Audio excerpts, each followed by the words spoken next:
болсын жаңағы мына ғимаратты алып ары қарай балабақшаға істетсек деген жаңағы ой болды ғой. Айттыңыздар ғой. Сол бойынша енді ғимаратты көрдіңіздер, іргетесі былай жақсы. Енді бірақ төбені толық ашып қайтадан жасау керек, усиление жасау керек. Стенасына бәріне полностью усиление жасау керек.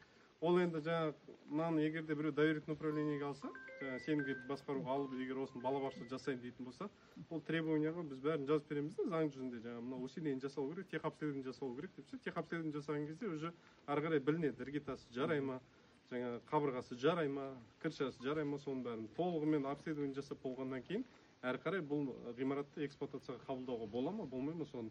Енді оны кім өзіне жаңа жауапкершілік алады, мысалы, келісім беретін болса, келісім шарт бола отырып, ары қарай жаңағы аудан әкімі тапсырмасына сәйкес жаңағы сенімгерлік басқаруға беруге дайын. Құжаттың бәрі бар екен, специально алдырттық қайта жаңағы.